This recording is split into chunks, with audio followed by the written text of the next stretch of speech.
Good evening, ladies and gentlemen. Welcome to the Burke County Board of Commissioners meeting for Monday, June 15th, 2026 at 6 p.m., our regular called meeting. I'd like to ask you to silence all your mobile devices at this time. If you got things that are going to make a noise, please take care of those.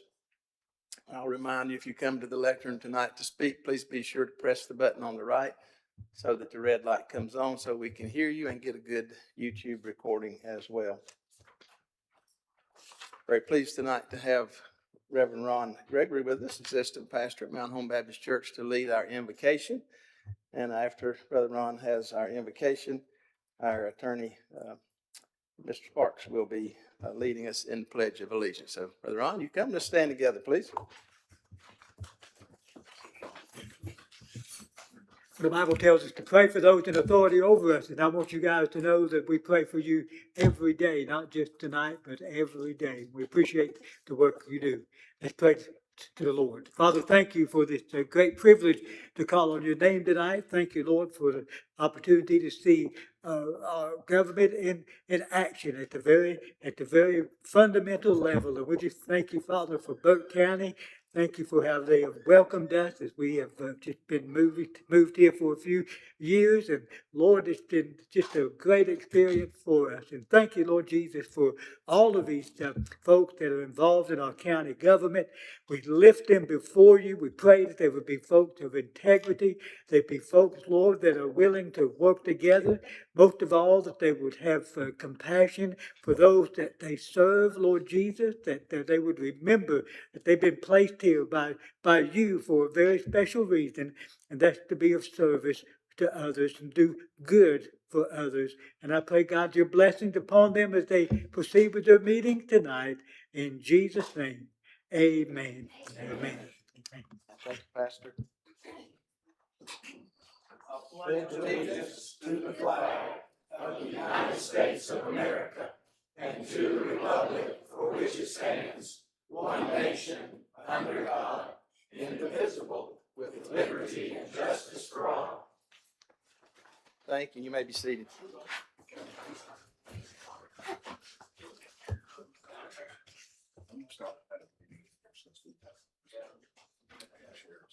All right, gentlemen, that brings us to item number 4 of our meeting agenda tonight, motion to approve the agenda. I do need to ask that we consider amending the agenda to add a decision item that just came up in the last couple of days that we need to take action on tonight. This is a matter in regard to withdraw consent to participate in a Tris Pharma motion, part of the opioid litigation process. So I would ask that we entertain a motion to approve the agenda with that addition item. Mr. Chairman, I make a motion to approve the agenda as with the amendment offered as item number 7 under decision. Thank you, Mr. Burns. All those in favor signify by the uplifted hand. That is all of us, Madam Clerk. All right. Gentlemen, tonight you have approval of meeting minutes, item number 5. Approval of meeting minutes for February 16, 2026 and March the 2nd, 2026. I'll entertain a motion to approve those minutes unless there's some. Certainly, Mr. Chairman. Thank you, Mr. Stroud. All those in favor signify by the uplifted hand. 5-0, Madam Clerk. All right, we have a number of presentations tonight. First one in our presentation agenda comes from our Sheriff's Office Life Saving Award and Recognition. So we'll recognize Sheriff Banks Heisman tonight. Good evening, Sheriff. Good evening. I'll tell you, the fact that we are here tonight is to celebrate this situation is a blessing. And I received a call on May 6th that one of our officers in basic law enforcement training had a medical issue and was transported to the hospital. And it was not good. And when I arrived there, I can remember seeing this young man, 28 years old, and his young wife who's expecting in the ER room, and he was on a vent. And later on that week, I went to the hospital and saw him in Charlotte, and he had just been up walking down the hall. And for that to happen, that is truly a blessing. And to be able to celebrate that today is truly a blessing. I'd like to call up Austin Robinson and his family. He's here tonight with his wife Paisley and his young son Grayson. And that's the person we're talking about tonight. And he's here tonight because of some things that our officers did very quickly. Can you come up?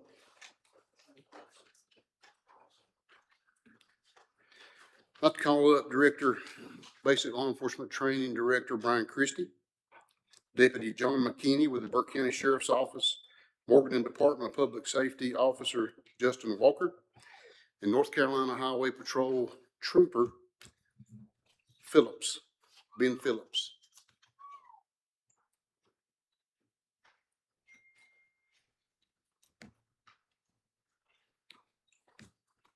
Today I'm going to present you all with justification letters and life-saving awards, but I want to read the justification letter.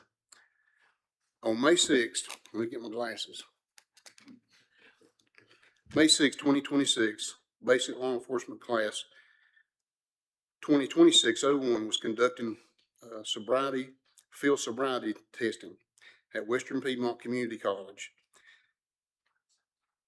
During live subject evaluations, about 1,900 hours at 7 o'clock for those of us who don't follow that, Director Christie heard a loud crash in the hallway and observed a BLET recruit, Austin Robinson, laying on the floor beside a fallen water fountain. Director Christie, along with Deputy John McKinney and Morgan Department of Public Safety Officer Justin Walker, immediately responded. Austin appeared to be suffering seizure activity and had sustained a laceration to his left eye, above his left eye. Deputy McKinney assessed Robinson while PSO Walker controlled the bleeding using supplies retrieved by Director Christie. Robinson's condition quickly worsened as he became unresponsive and stopped breathing normally. Director Christie directed staff to retrieve the AED and call 911 and notify security. Deputy McKinney began CPR while Director Christie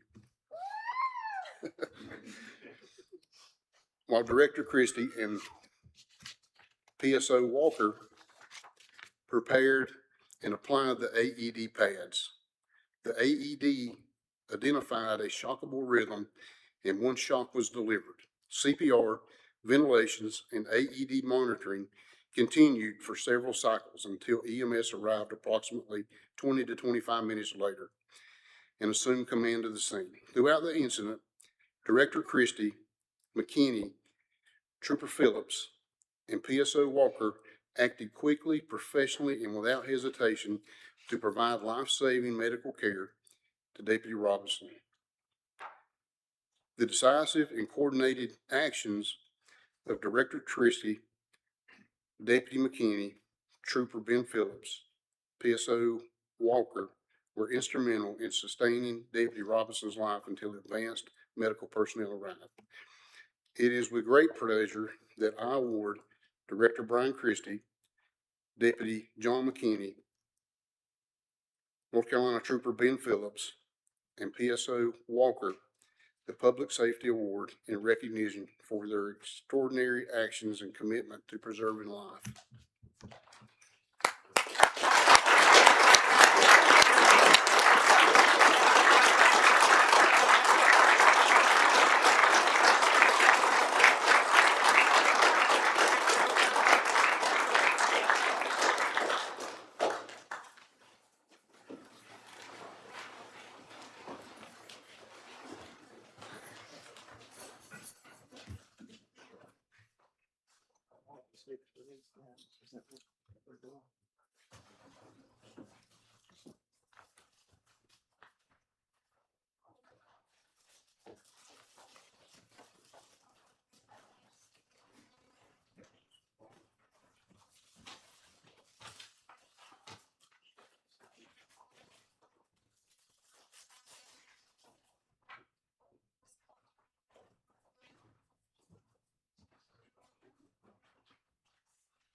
We'll take one.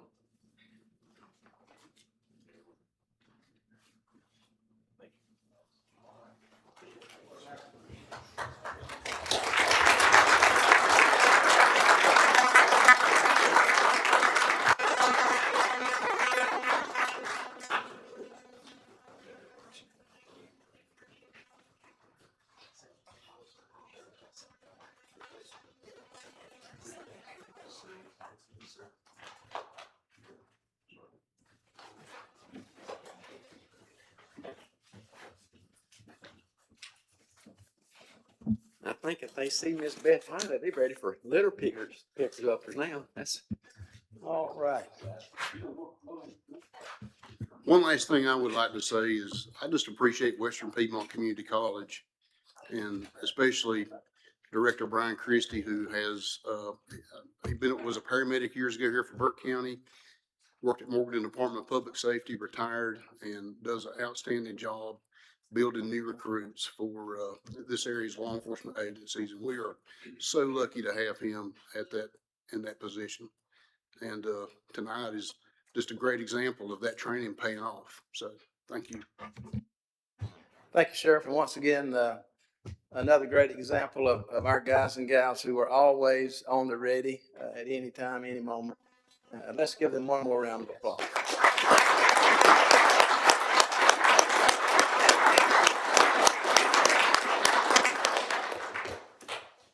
All right, this brings us to item 2 on presentation tonight. Comes from Burke County Rescue Squad, their annual update. We'll ask Wes Taylor to come and provide his update tonight.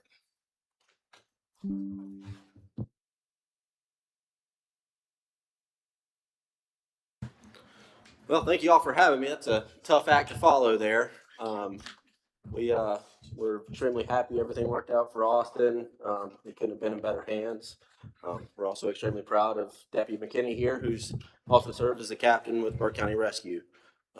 We had half a dozen or so folks that responded to that call as well. And couldn't be happier that the circumstance that ended up the way it did. So, let's see, where's our clicker up here? Here we go. We are giving our annual update tonight, just to go over our operations and community impact for 2025 and for fiscal year 25 and 26. We serve Burke County through emergency medical services and technical rescue.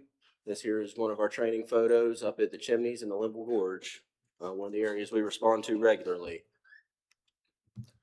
Who we are a 100% volunteer emergency response nonprofit organization. We provide technical rescue services, emergency medical response, search and rescue operations, swift water rescue, vehicle extrication, EMS system support, and we serve Burke County 24/7 with trained volunteers and specialized rescue equipment.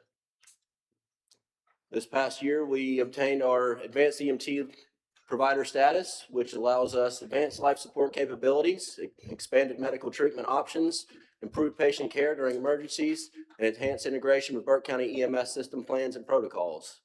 That was not an easy thing to obtain. That was about a year's worth of working through grants, obtaining equipment, medical supplies, and training to be able to provide that status. So we'll be working on our paramedic next. Our credentialed services, we are credentialed with the North Carolina Association of Rescue and EMS.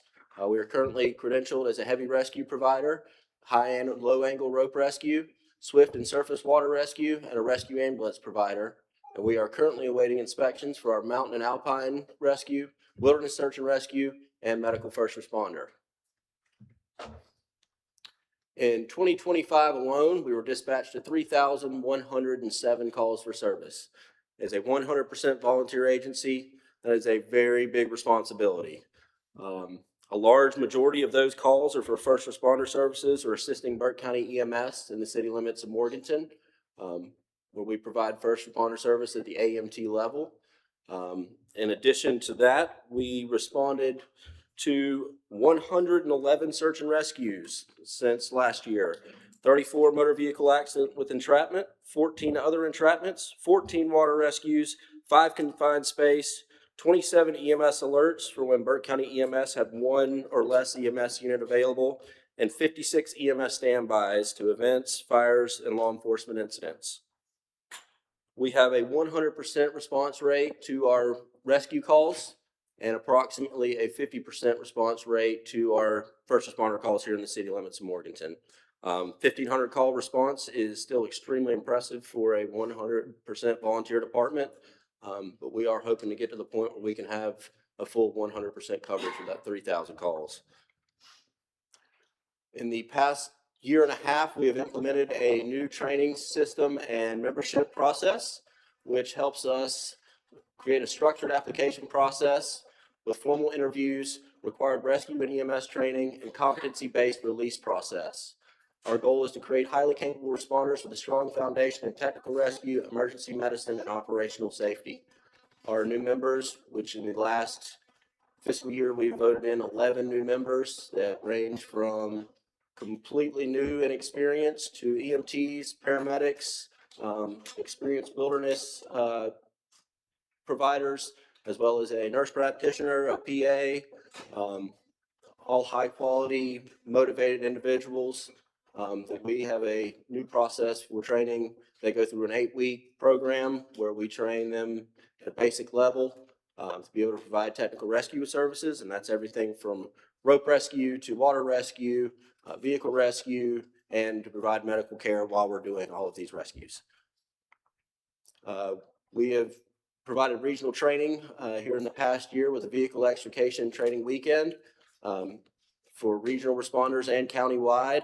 We trained in light vehicle rescue, heavy vehicle rescue, and hands-on extrication scenarios. This is the second year we've held this series out at Liberty Towing. This is a 100% hands-on training opportunity where we get to go in and basically lift very heavy things off of vehicles, off of people, just practicing for the low-frequency, high-risk events. Our department provided over 10,000 hours worth of training in 2025, including EMT and paramedic education, rope rescue and swiftwater rescue training, technical rescue disciplines, and advanced rescue operations. 10,000 hours is probably conservative. There's a lot of stuff that our folks don't document. We have several that had over 1,000 hours of training just last year alone.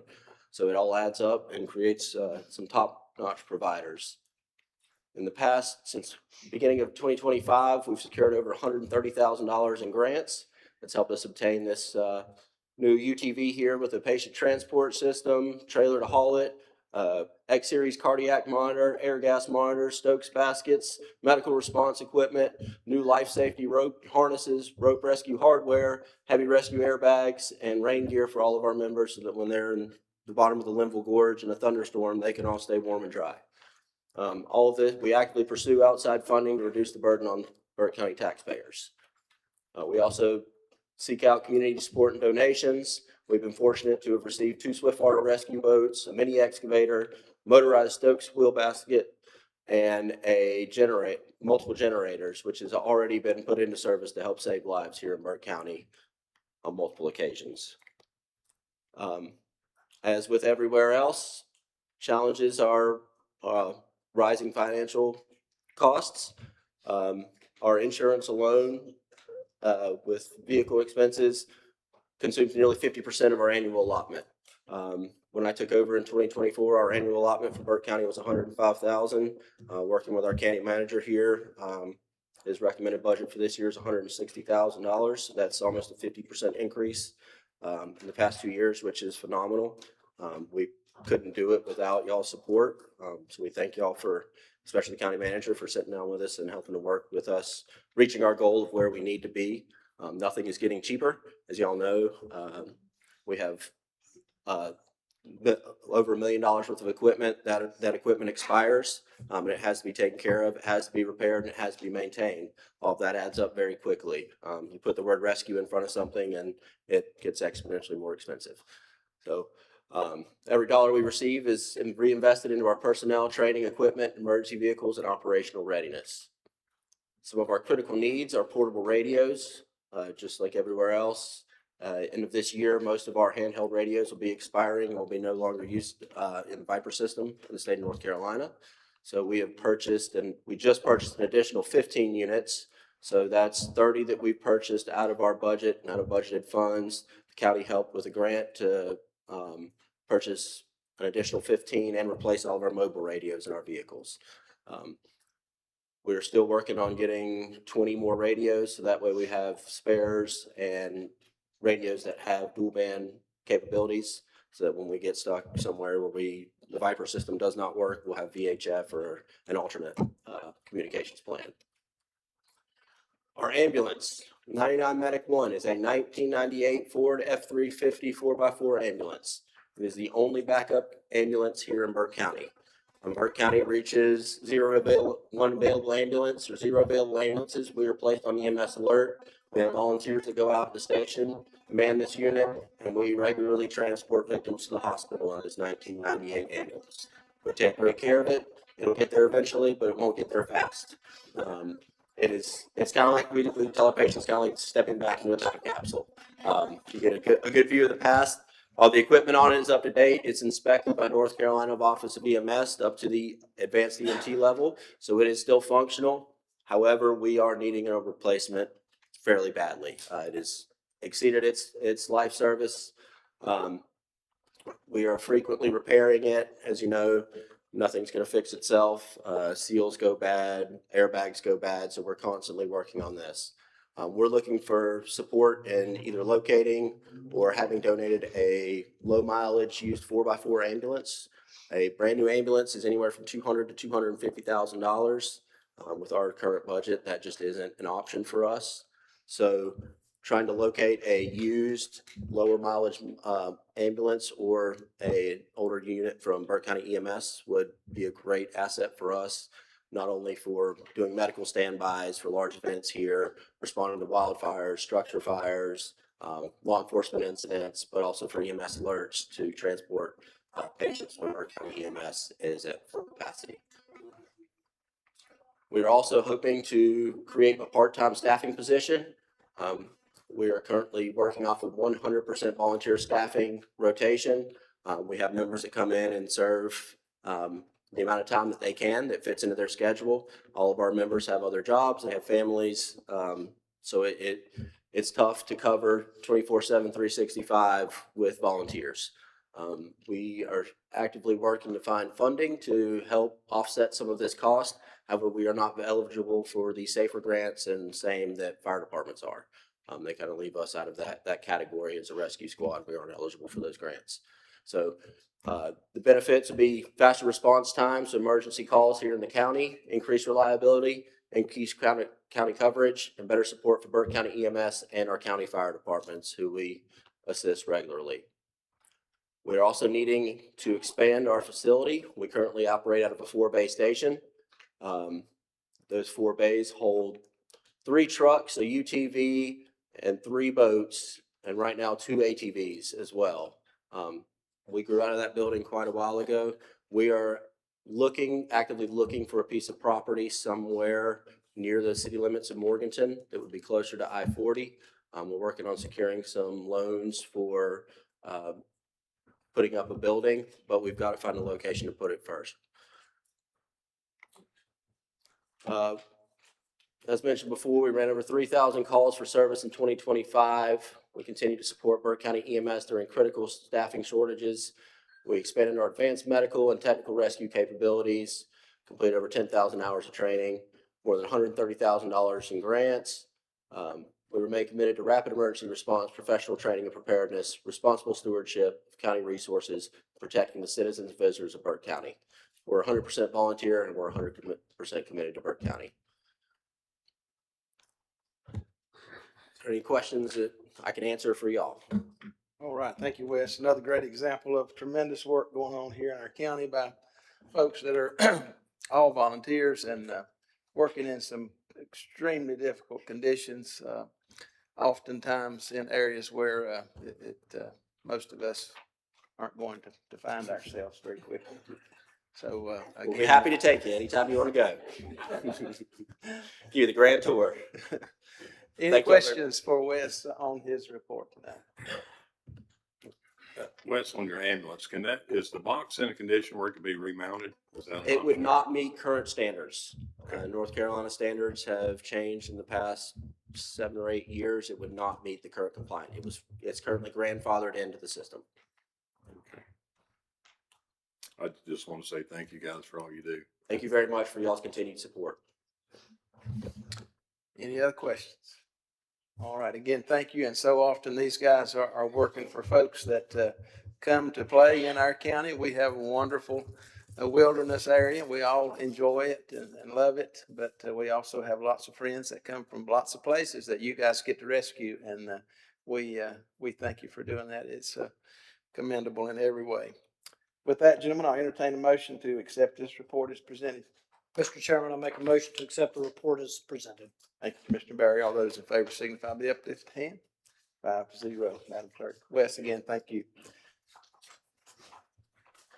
All right, tonight, item number 3 comes from Board of Commissioners proclamation honoring the 250th anniversary of the United States of America. And gentlemen, you have before you proclamation from this board. And of course, as you all know, it is America's 250th anniversary, and we've been seeing lots of things, and we're proud to proclaim that tonight. And we'll be talking about some other activities going on in our community to celebrate along the 4th of July. We hope many of you will take advantage. But I want to take just a moment to read some of this proclamation and just as a reminder of where we come from. July the 4th, 1776, the Declaration of Independence was adopted, establishing the United States of America as a free and independent nation, founded upon the principles of liberty, equality, self-government, and the unalienable rights of all people. Whereas the year 2026 marks the 250th anniversary of the United States of America, known as the semi-quincentennial, commemorating 2½ centuries of freedom, democracy, civic responsibility, and national progress. And whereas the history of Burke County is deeply connected to the story of American independence and the founding of our nation, including the courageous actions of the Over Mountain men and other patriots whose service and sacrifice helped secure liberty during the Revolutionary War.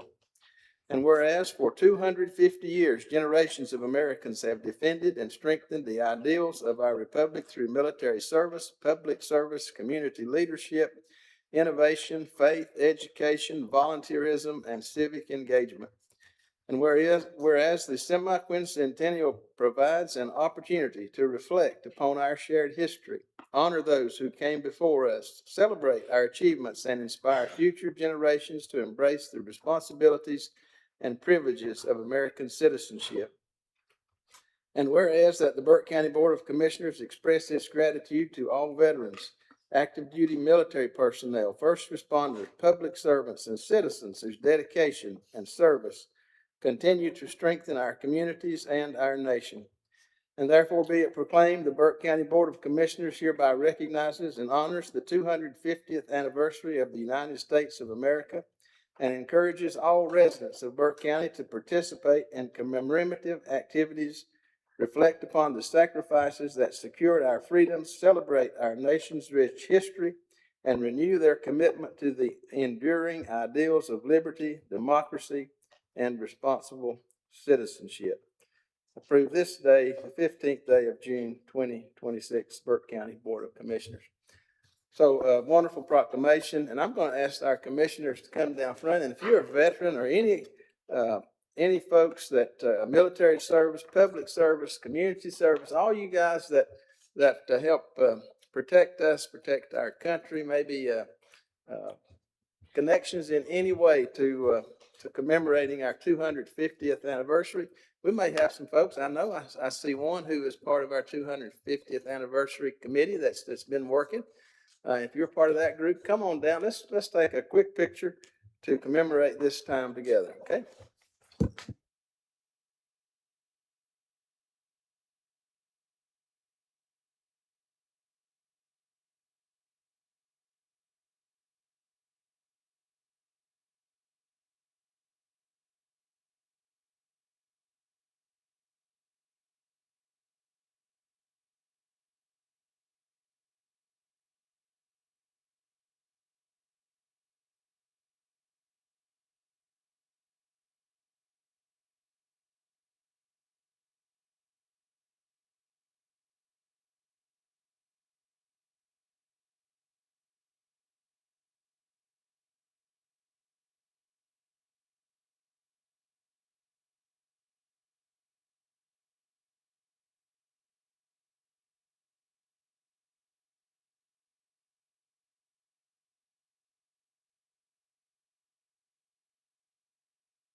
All right, item number 4, presentations tonight comes from, yes, thank you.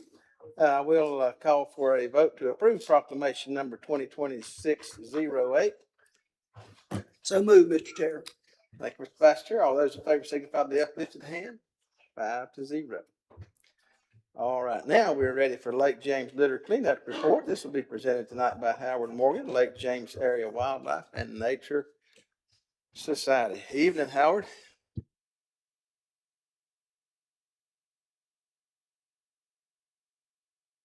Hey, I'll try to be brief, and there's no way I can compete with what's happened tonight already. My hat's off to all these volunteers. Again, I'm Howard Morgan. I'm the current president of the community of Lake James Eek, and we're a 501c3. Also, Jerry Fantry, the president of the Lake James Wildlife and Nature Society. Our annual cleanup was held on March 14th. This makes our 22nd year. The cleanup was sponsored by Lake James Area Wildlife and Nature Society, Lake James State Park, Community of Lake James. The cleanup was successful because of the many volunteers we had. 97 area high school students who also received a community service letter. 55 adults for a total of 152 volunteers. We picked up 6.5 tons to include 28 dock floats. Volunteers not only picked up on the lake, but also picked up litter on the roads. And remind you, last year, after Helene, our cleanup, we got 10 tons. So, and all this is done in 4 hours. It takes 3 months to plan it and secure all the volunteers, but I'll recognize them a little bit later. Well, I'll go ahead and recognize all the volunteer organizations and folks that made this possible. First, Lake James State Park, Ranger James Yates, Ranger Michael Green, and Ricky Sigmund. They were instrumental in doing a map. I don't know if they got the map up or not. Didn't get it up. If you pass it out, we had the state park rangers went around the lake after Helene and marked long arm of all the debris that was left so that we could organize the different dock builders. I'll recognize them as well to organize the cleanup so we're not overlapping and because we got to do this in 4 hours. So anyway, this is some of the stuff we got at A to Z landscaping. John Anthony, really instrumental. After Helene, we couldn't get all the big stuff. We didn't have the we got pontoon boats with people loading stuff like this one. So he brought his excavator, and we got that piece of styrofoam was a headache. It was on the big island for 2 years, 3 years really, and it's full of water. We had to cut it in half for that thing to pull it. So we finally got that off of the beach with his help, but he done a bang up job. We were so blessed to have him to step up and help us this year. Let's see, Burke County Sheriff Bank Heisman, his son Charlie come out and get community service. Banks always comes and helps us every year. His wife comes sometimes and helps as well. The deputies Caleb Green and Tyler Gant, they had the sheriff's boat on the lake and kept us safe and helped with anything we needed. Lake James Environmental Association, their group was involved. Keith McDowell Beautiful, Matt Burleson, they got involved with us this year. Normally we do this the Burke side, but they stepped up and on our date and helped. They have another date in May that we help them do just the McDowell side. I mentioned A to Z, John Anthony and his barge.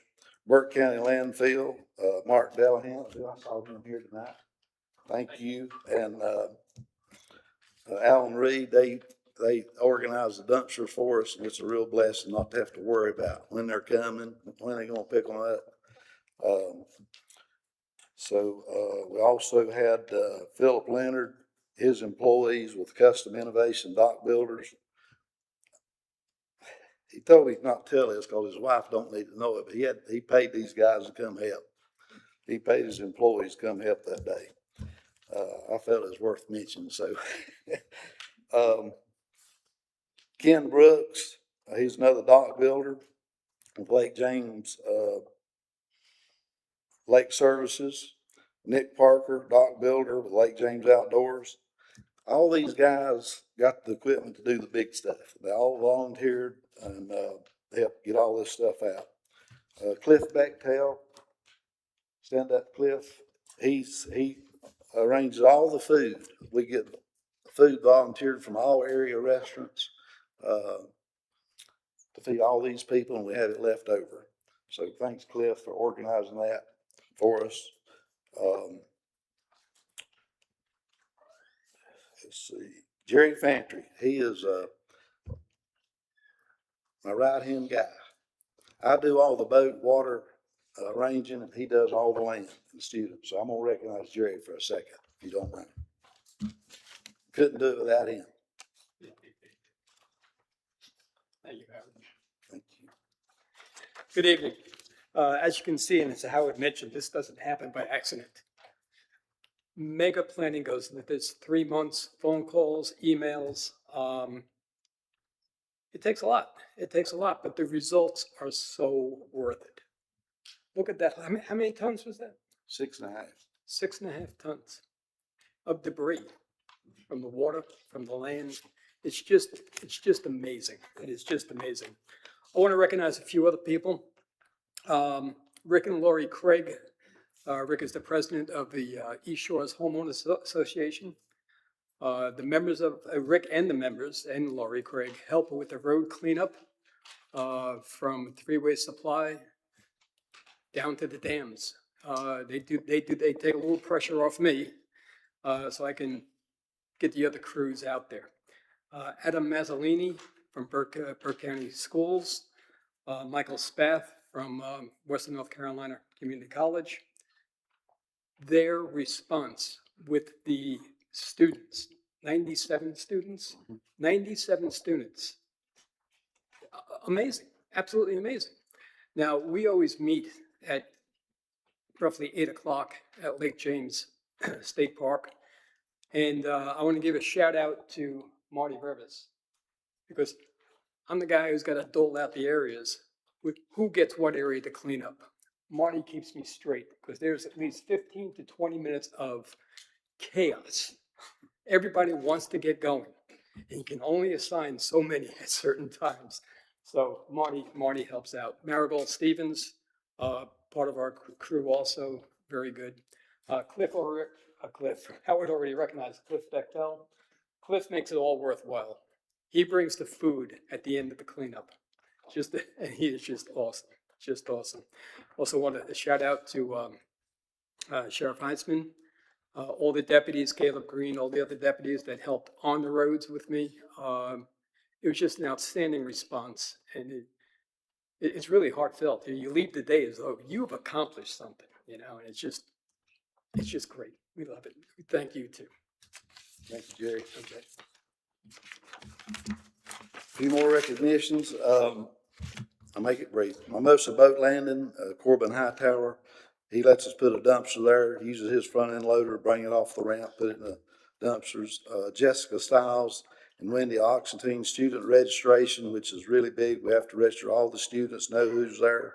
They have to sign out when they leave and get their community service letter. He's already mentioned Marty. All the boat captains at outside of the dock builders, Judd and Gary Huffman, Marshall Taylor, Jack Riker, both of them with the Lake James Environmental Association, and Andrew Horn.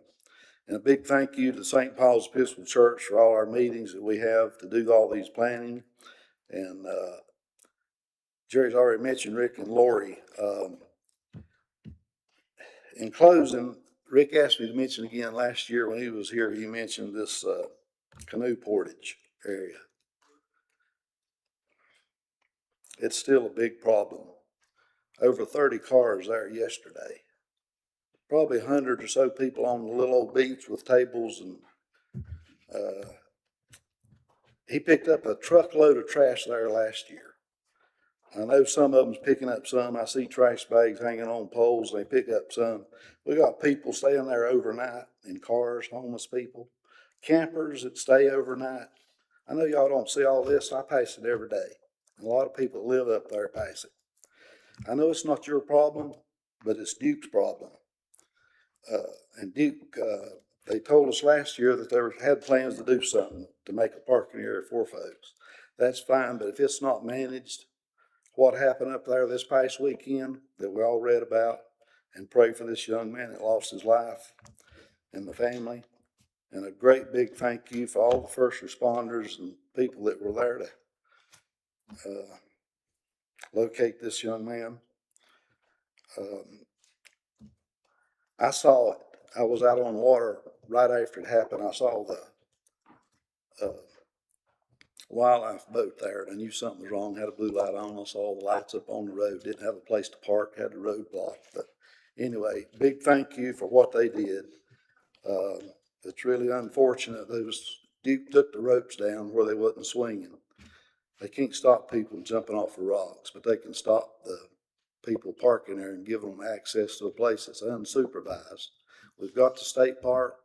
Went up to state park, and their money's short like everybody else. Nobody on the beach at 6 o'clock Saturday afternoon. They don't have lifeguards. So we got an area there that we've got for people to go to and don't have the money to have people to operate. Sad. So again, I know that's a sad note, but it has to be spoken. And again, thank you, and thank all the volunteers, neighbors, and friends for all they done to make this possible. We'll keep doing it. The lake is in the best shape it's been in since I've lived at the lake 24 years ago. If you find debris up there now, let me know, because these folks have done a bang up job cleaning up the shoreline. If you want to go look at it, call me. I'll take you out there. Any questions? Oh yeah, well, that's your job. The many food vendors, I can't name them all. If Cliff wants to name all these folks. Chick-fil-A, great. Burger King, great. Wendy's, great. Arby's, really great too. And Papa John's. Those kids are so hungry, they'll eat the box. Thank you, Cliff. Any questions or concerns? Anything for Howard tonight? Well, just another great example of all the volunteerism that it takes to keep our community looking great and taking care of all the things that we all enjoy and love here Thank in you Burke guys County. for your support. Thank you. Appreciate y'all being here tonight. Motion to accept this report as presented. So moved, Mr. Chairman. Thank you, Mr. Burns. All those in favor signify by the uplifted hand. 5-0. All right. Item number 5 comes from our county manager tonight. Recognition of the 2026 Spring Citizens Academy. Mr. Manager. Thank you, Mr. Chairman. Excited to recognize a group of folks who a few weeks ago completed our second class, and I think we have Dave here from our first class. Good to see you, sir. Of our Citizens Academy, the Board of Commissioners, as you all know, prioritized this idea of a Citizens Academy in March of 2025, and we launched our first class in the fall of 2025 with a goal of running it twice a year in the fall and the spring. This current class that just finished had 16 participants. I would remind you, it was over a 6-week program where we take a deep dive into the inner workings of county government, the Board of Commissioners strategic plan. Each week, it's a 6-week program. Each week is about 2 hours. And we evaluate and really try to understand the why behind each of the focus areas that make up the county commissioners' strategic priorities and how those decisions are made. Really behind the scenes look at the people and with a goal of giving county government a face and creating advocacy and understanding, trying to be participative in our interactions and engagement. And ultimately hoping to create advocacy out in the community. And so I think most of our members are here this evening. And I would add that this year, or this spring class, we also did as part of week 1 and week 6, We asked each of them to do an interactive exercise where they played the role of a county commissioner, an elected official, a policymaker, and did a budget exercise, which I think was really, really an interesting and eye-opening opportunity. For that to coincide at the night where the Board of Commissioners are making the final decision on the recommended budget for 26-27 fiscal year is just opportunistic timing. But I'd like to just invite up anyone who was a member of our most recent Citizens Academy and ask the board to present them with their certificates and a walking stick. And personally, I would like to say you took a tremendous amount of time away from your family and away from your life to be part of the solution and have an understanding. And certainly from a staff perspective, I appreciate that tremendously. And it was really, really awesome getting to know each of you. So thank you. All right, thank you, Mr. Manager. If you're part of that group, please come on down front. We want to present you with a certificate and a walking stick tonight.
All right, thank you again. Appreciate all of you who participated in our Citizens Academy.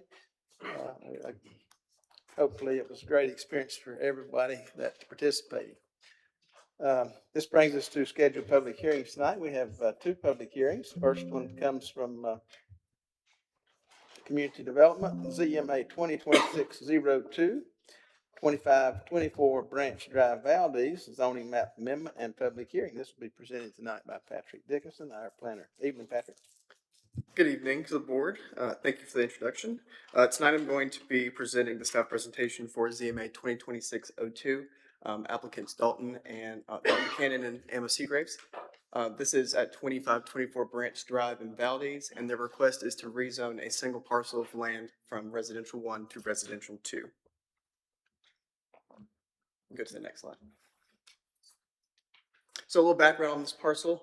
This parcel is mostly cleared and vacant currently. This subdivision was actually platted before we had zoning and subdivision ordinances. There's actually a mix of housing types currently in this subdivision. It's also in proximity to a mix of residential uses, including the Burke Memorial Cemetery, the Pine Knot Mobile Home Park down to the south, and then also Solid Rock Baptist Church down as well to the south. Next slide, please. Here are some site photos. This one on the top left is looking south on Branch Drive. That is the existing mobile home in the back there. We have north on Branch Drive on the top right, east from the parcel or across from the parcel on the top left or on bottom left, and then the parcel from Branch Drive currently in its vacant state. Next slide. So the current zoning, this is residential 1. Residential 1 is our most restrictive zoning district in Burke County. This is stick-built and modular homes only. Some of those special uses you'd see in the R1 district are parks, golf courses, and schools. The proposed zoning, switching it to R2, would allow the addition of a Class A or a double-wide manufactured home and duplexes to these allowed uses. The special uses do remain the same between the R1 and the R2 districts. So for our future land use, This future land use map is showing that the current designation is residential low density. That typically corresponds directly with our R1 zoning, which is that single family and stick-built modular home designation. The proposed designation would be residential infill. This is allowing the R2 and the R3 zoning in that future land use map to better go along with the proposed rezoning. Next slide, please. So staff did find this was reasonable and in the public interest based on the surrounding land use pattern. This is in the proximity to an existing manufactured home park, and there are parcels in that subdivision that currently utilize it for manufactured housing. The General Assembly also does recognize that manufactured housing provides that critical affordable housing opportunity for North Carolina residents. And then our land use plan that was adopted by y'all does recognize the expansion of affordable housing as a priority, and that this rezoning would be an action towards that by utilizing that manufactured housing as an affordable option. Next slide, please. The Burke County Planning Board did hear this at their April 23rd meeting. The applicant gave a presentation and mentioned that the property has been family land for a very long time, and that this request is to help them stay on that family land. There was no comments from the public, and the board did vote to approve it unanimously at 5-0. Next slide. Do you have any questions for me at this point? All right, thank you, Patrick. Any questions for Patrick tonight? Just one quick question is, you said manufactured or duplex. I'm assuming that they're leaning more towards manufactured. That's correct. Is Yes. that only, the way that zoning is written, is that only one home or it's? That's correct. Yes. Okay. Yes. Other questions before I open the public hearing? All right, thank you, Patrick. Seeing here no other questions from the commissioners. At this time, I'll open the public hearing. Anyone here tonight to speak to this matter?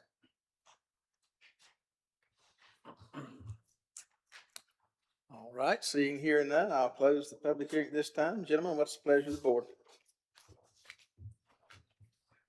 Mr. Chairman, I'll make a motion to adopt ordinance number 2026-07 as it relates to ZMA 2026-02 to rezone a 1.2 acre parcel located at 2524 Branch Drive, Valdez, North Carolina, PIN 2723-04-0812 from residential 1 R1 to the residential 2 R2. Further, to adjust the future land use map designation from residential low density to residential infill for this parcel. The board finds that the request is reasonable and in the public interest because while the requested R2 zoning is not consistent with the 2022-2030 blueprint Burke future land use map designation of residential low density, the request is consistent with the goals of the blueprint Burke strategic land use plan related to expanding affordable housing opportunities within Burke County. The subject property is adjacent to and compatible with existing mixed residential land use patterns in the area, including varied housing types and an existing manufactured home park. All right, thank you, Commissioner Berry. All those in favor signify by the uplifted hand. 5-0, Madam Clerk. All right, this brings us to the next item on the public hearing agenda tonight. Coming from our county manager, adoption of the fiscal year 2026-27 budget and public hearing. And we'll hear from Mr. Manager at this time.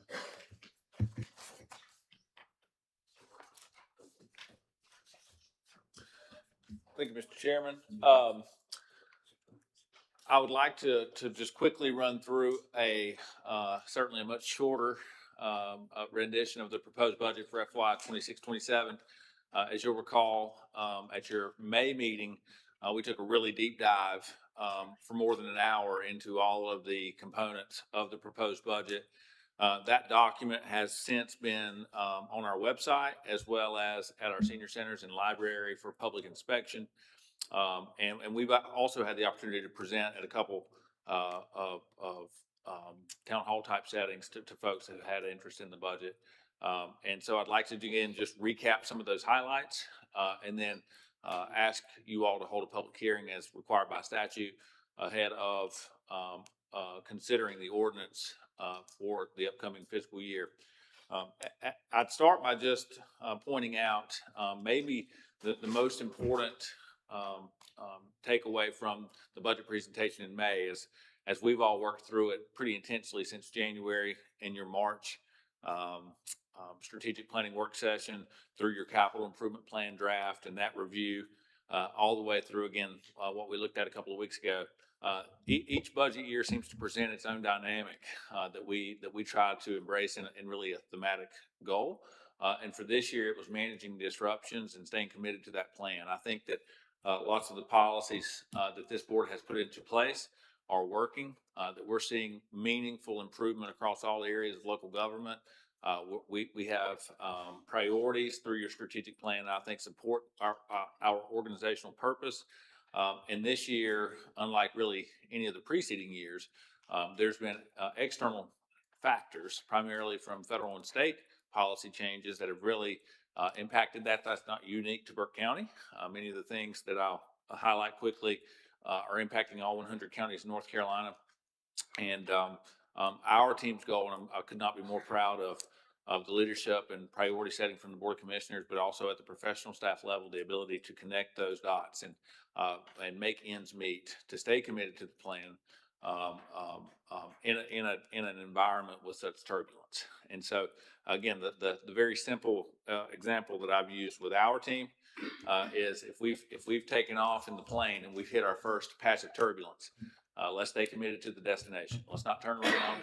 I think that the goal and the impact is worth a brief moment of uncomfort, and I'm optimistic that we're going to be able to manage through that, largely because of some of the decisions that we've made in prior years.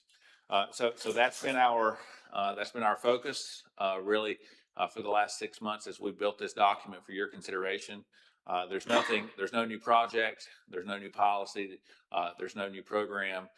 This budget is centrally focused on doing the basics and operational excellence and incremental improvement across all of the fundamental components of county government. When we talk about doing the basics, we really mean we want to be structurally balanced. We want to pay attention to return on investment for everything that we do, maximize efficiency, a higher priority on repair versus replace, making sure that we're looking critical at cash flow forecasting.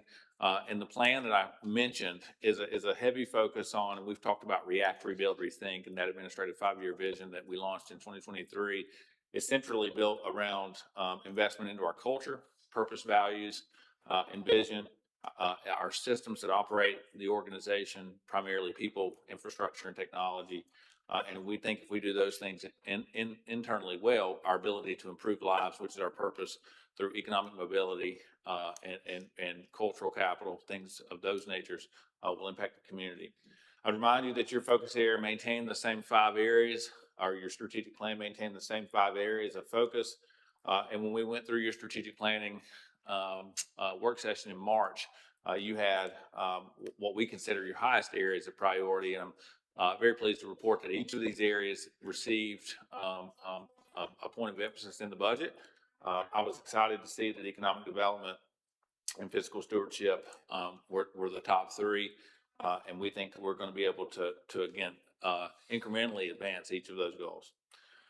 When I say that sticking to the plan, because I think it's working, there's some real, I think, clear data that suggests and presents evidence that is the case. We are an organization that 3 years ago lacked clarity in our vision and purpose. And although everyone, I think, was adequately doing good work, it's very difficult without that centered vision and purpose to kind of synchronize 25 different operating departments across one organization of our size. So we've been able to accomplish that. The first ever pay and classification study that's reduced our turnover from over 30% to around 10%. Both public safety and public education have seen over a 30% increase, which is, I'll show you some performance metrics from that investment. We've completed a facility master plan that's been able to drive a meaningful capital improvement plan that saw improvements to our courthouse, a new EMS Station 1, a new animal services building, and we're currently working on the HRC building. Here's just some of those performance indicators. As I talked about with our human capital, you can see a significant decrease in employee turnover. Less vacant positions means more productive county government, better response times, better service to our community, especially in public safety. Here's another performance metric that's in the 911 center that talks about dispatch delay. EMS response time. Again, the trend is a more, a higher level of performance as it relates to dispatch, which has a direct relationship with survival rate for things like cardiac arrest. Fire inspections are almost 100% higher than they were, and we're continuing to see a significant decline in poisoning deaths and overdose deaths related to opioids. On top of that, the business model of both of our enterprise funds, water, sewer, and solid waste, continue to perform in a positive cash flow, and I expect that trend to continue for the year that we're in as we close out here in about 2 weeks. And as we all know, that's critically important because that takes pressure off of the property tax rate. I would remind you that the board has a fund balance policy. Unassigned fund balance as compared to our annual expenditures of 25%, which roughly represents about 3 months of operating cash on hand. We dipped below that a little bit in 2025, largely because of the FEMA public assistance process with Hurricane Helene and our debris collection, but I expect that will rebound, and this budget is drafted in a way to maintain that 25%. And then lastly, just a synopsis of all the things that I believe are trending in a way that reconciles with the board's strategic plan, I think dictates that commitment and maintaining and reducing that tax burden on our community. All that being said, the organization, the county's in a strong spot, and that's why this focus on maintaining that this year, given some of these disruptions, is critically important. Just a couple of highlights. This is the 4th year, and as this board also passed a resolution mandating that moving forward, the organization operates with a zero-based budgeting methodology. We maintain that tax rate at 55.5 cents. I would point out that if you think about our budget in buckets, people, operations, and capital, our operating budget is still over $250,000 less today in a period of rising costs and inflationary escalation than it was in 22-23. That's primarily due to interdepartmental collaboration, efficiency enhancements, in-source, outsource decisions that we've been able to make. We did maintain our capital reserve fund, risk management and debt service. There's a phased increase in employee pay that cumulatively equates to about 2.25%. That's a 1.5% raise July 1st, and depending on affordability and economic performance, an additional 1.5% January 1st, and that cumulative effect is about 2.25%. We're able to increase educational funding by $650,000. That's a $500,000 increase to Burke County Public Schools and $150,000 to Western Piedmont Community College. It's about a 2% increase to Burke County Public Schools and about a 4% increase to Western Piedmont. And then again, as I said, all of those investments are inside the parameters of your debt policies, your fund balance policies, and your spend containment policies. When I talk about financial disruptions, we started this year's budget $3.9 million in the hole. That means on June 30th to July 1st, which is the crossover of our fiscal year, without changing anything that we do, without adding anything, our cost of operations went up 3.9 cents. I would remind you that about a little less than $1.1 million represents a penny on the tax rate. So this is the equivalent of about a 3.75 cent tax cut by absorbing this cost and not paying, creating additional resources to manage that. We've talked about each of these issues at length. I won't go through them unless the board has significant questions, but I would tell you that they're all manifested from either federal or state policy changes or just cost escalation that's driven by market conditions that are largely outside of Burke County's control. On the positive side, some of those disruptions were mitigated by economic growth. For the first time since I've worked in Burke County, our private capital investment tax-based growth grew by a rate that's higher than inflation, which is really good, a positive sign of our tax-based investment and people choosing to do business here and to make intentional investment. Our total tax base next year is about $11.4 billion. That's about a $382 million increase. 14% of that's in motor vehicles, but we also saw some increase in real property and personal property. Just quickly, as we talked about some of those other significant impacts, Medicaid hold harmless, you can see here the significant change in what the state was paying for Medicaid recipients in Burke County, which has an inverse relationship in this hold harmless payment that we've talked about many times. We're also trying to mitigate the implementation of HR 1, which is a federal congressional bill, otherwise known as the Big Beautiful Bill.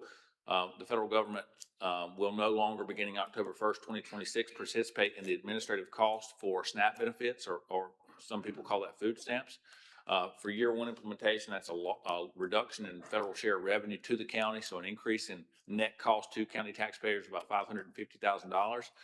That'll grow to about $650,000 next year, because this year starts October 1st. It's only 9 of 12 months. The total general fund budget is about $120.7 million, and you can see the functional allocation here. Human services, education, and public safety continue to be our largest three functions. I would point out that we've seen over time a slight reduction in human services, even with the HR1 implementation, and a reallocation of that to education and public safety. One of the areas that I would also point out that we've talked about is this vertical integration of foster care. Again, I won't dive into it unless the board just has questions, which I'm happy to discuss, but I would report that included in this budget is a transition to partner with Black Mountain Children's Home for the recruitment, licensing, support of foster parents here in Burke County. We think that's best for the child, which is the most important thing. We know that we have an unproportionate number of children in care, and a large portion of those kids are in congregate care because of the lack of available licensed homes in Burke County. So we're continuing to make that a top priority. I know it's a priority of this board. We focused on foster care largely over the last year as one of the top priorities of this organization. We think this is the next step to really seeing meaningful transformation in that arena. Quickly on your capital improvement plan, all of the major components of your capital improvement plan, which was is in your packet and part of the budget, presented to you multiple times over the last 6 months. From an operational capital and rolling stock perspective, you can see a flat investment rolling stock of about 1.3. One of the budget balancing strategies that we used, given the other implications, was a deferment of some of our operational capital. So you can see about a $500,000 reduction. There's nothing that's not going to get done. There's nothing that's irresponsible in that. It's a phasing and a logistical approach that helps manage cash flow and cost, and again, to manage some of those obstacles and distractions this year. Quickly on our opioid settlement funding, I would remind you that all of this funding is being collected at a national level and a state level, distributed in North Carolina, 85% of that to the counties. So Burke County, like all other counties in North Carolina, is governed under a memorandum of agreement with the Department of Justice that mandates how we allocate that, although the strategy is developed locally by this Board of Commissioners. And our goals have been really, I think, simple and clear: reduce fatalities, keep people alive, provide a pathway to recovery for folks who are ready to be in recovery, and ultimately reduce the onset of new users. And we'll receive about $25.2 million between now and 2038. Included in next year's budget is continuation of the programs that were largely started this year. In February of 2025, this board recentered opioid settlement funding, created a standalone department. We were fortunate enough to get Dr. Katie Samuels back on board, and she and her team have done remarkable work this year with the creation of a BEAR team, a post-overdose response team, as well as getting some RFAs out. And there's no new ones here other than some of the, again, nothing new that we haven't talked about in the past. We did put a $465,000 allocation for phase 2 of RFAs. This is request for application for folks who may want to serve, but this will prevent staff from having to come back and ask for an deferred appropriation throughout the year, and really stay committed to the things that are already in action. And I would say the biggest goal in our opioid settlement function for the upcoming 12-month period is to be able to, quote, unlock option B, which allows us to move to preventative measures. At this point, we've all been very reactive in our approach, providing counseling and those type of therapies and harm reduction. And the goal next year is to complete our strategic plan, which is required in this memorandum of agreement, so we can focus on more preventative strategies. Outside agencies, I know that's something that the board will also have to consider independently in our series of motions. I would point out the BDI, Burke Development allocation next year is $375,000. I've worked through that budget. That's about a $50,000 reduction from the prior year. I've worked through that budget in a very detailed way with Brandon Roop, the new CEO, and he is confident in that amount of allocation. This was his first budget, and he wanted to make sure that he was only asking for what the organization needed, and he was maximizing that investment. You can see here some of the other outside partnerships that is proposed as part of the upcoming budget. Nothing that's of significant change other than a slight increase in Burke Rescue. And I would point out again, I think really consistent from the prior year. Debt service, really two pieces of debt that the county still has, Mountain View Elementary and the jail. Our debt service payments next year are about a little over $2 million, which, and again, some of the policies that are included in your capital improvement plan for 10-year payout ratios, we were able to, debt service as a percentage of total expenditures and to assessed value, all really at a very strong level and maintained in this upcoming budget. We do have, from a volunteer fire service, we have 2 requested rate changes, and I have both of those chiefs here to speak, Mr. Chairman, with your permission after me and present their request. Triple Community is requesting a 3.5-cent increase. West End Volunteer Fire Department is requesting a 1.5-cent increase. With the inclusion of those, the total fire funding in Burke County over 21 departments is about $8.4 million. The natural growth across those districts is on average about $50,000. And you can see the current year amended budget, the two that with the requested change, what the revenue would be with no rate change versus what it would be with the change that is requested for all of those departments. So I'm certainly happy to answer any questions you may have, Mr. Chairman, or the board on the county budget. If not, I have Chief Michael Cartswell and Chief Randall Brackett here from Triple Community and from West End Volunteer Fire Department. All right, thank you, Mr. Anthony. Gentlemen, before we hear from our fire departments, any questions on the budget itself for our manager? Okay, seeing here no questions from the manager at this time. Chief Carswell, you want to come and give your report?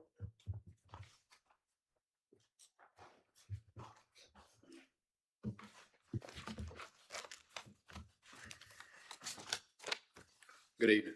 Thank you for allowing me to come and speak. As the county manager stated, we are requesting a 3.5-cent tax rate increase to our current budget, which is 10 cent. We are split between 2 districts. So if you look on here, we've got the Triple Community Fire District, which is our main district, and we have the Smoky Creek District as well. So when I talk about numbers, it'll be both together. That's just how we see our budget. So it looks a little bit inflated from what we're seeing here. That's just me adding both of them together. The main reason for our increase, first is station repair. We are in our original station, which was built in 1961. It's been added on to twice since then. And we've just, for lack of terms, outgrown it. In the time frame that it was built, everything was a lot smaller. So fire apparatus was shorter, both height and length. So our original bays were no longer able to fit newer fire apparatus in them without custom building those fire apparatus. The newest fire apparatus we have, which was just delivered this year, had to be custom built to the station, which increases price. And even there, we have roughly 4 to 5 inches of room between the top of the fire apparatus to the top of the bay door when we're backing in, pulling out. That's not a lot of wiggle room. You know, one little malfunction of a door, and now we have to replace a bay door. Included in that as well is I have a report from a structural engineer from April of 2021 that states in one of the renovations on the station, there was a basement added underneath the bay floors. So in 2021, the current fire chief then had the company come out and look at it, and they have a report, which I can give to y'all if you would like to look at it, that states that it is not capable of supporting the additional loads that the fire apparatus put on it. Unfortunately, we have nowhere else to house those fire apparatus, so they have to be on those bay floors. We have to maintain a 2-engine need as well as a service. So we have to have 3 big trucks at least, and then we have our tanker to supply additional water to our districts or our areas of our districts that don't have good water supply through hydrants. So we have to have 4 big trucks, and then as well as our brush trucks, other smaller equipment that we keep inside. And unfortunately, one of those big trucks has to sit on top of that bay floor that is not structurally sound to hold that weight. Like I said, I can hand this up if y'all would like to see it. If not, I can continue. Okay. Okay.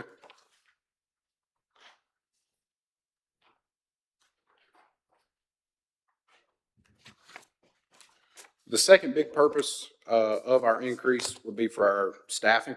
So we are a combination department, mainly funded by, or mainly supported by our part-time employees, and then supplemented by our volunteers. We have 18 part-time staff, so we staff 2 people 24/7, which drastically reduced our response times and the number of missed calls. Before we started that staffing, we were averaging roughly 20 to 30 missed medical calls a month. We still had 100% response on our fire calls. Since implementing that staffing, we're at 100% response for all calls within the Triple Community District. Our response time has been lowered several minutes with the staffing as well. And part of that is just keeping up with the surrounding departments around us. Around us, you have Lovelady pays $18 an hour. Salem pays $18 an hour. Chesterfield's paying $20 an hour. We're still at $15 an hour. So retention on employees to staff those positions is extremely hard when they can go just down the road and make more to do the same job. So part of that would be for a raise for our part-time employees. And then from there is just to help with our current budget with the increase in pricing for everything. Turnout gear alone to outfit somebody in our gear that we wear is around $6,000 approximately, which has increased exponentially throughout the years, and it's probably not going to slow down. We have 2 fire apparatus that are right at 25 years old that will have to be replaced in the upcoming years. Other capital and purchases would include Viper radios, like the rescue squad talked about earlier. We're going to have to replace ours as well.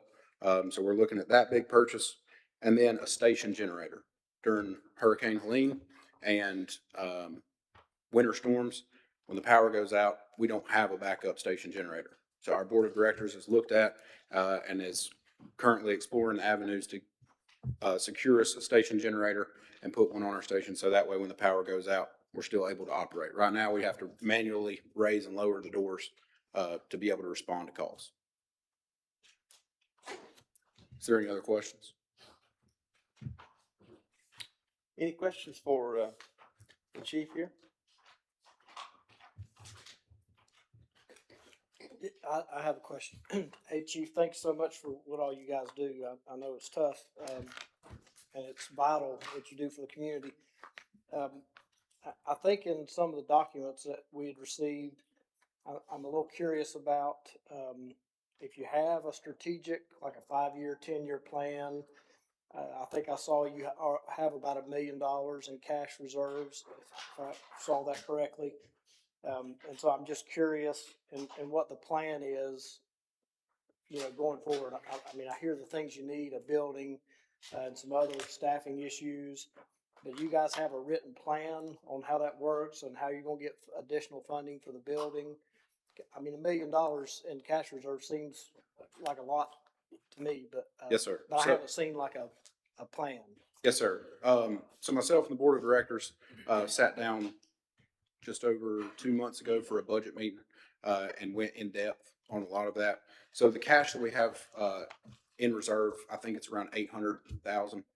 And the main part of this increase is to allot $200,000 a year out of our budget to put back into a station repair or a new station. So that would go into that. That way we have an amount of cash to put down onto a building to lower our yearly payment. That way we're not incurring as much debt and paying more interest on that building. So that's where the money in savings and in reserve would be used, as well as quote unquote a rainy day fund.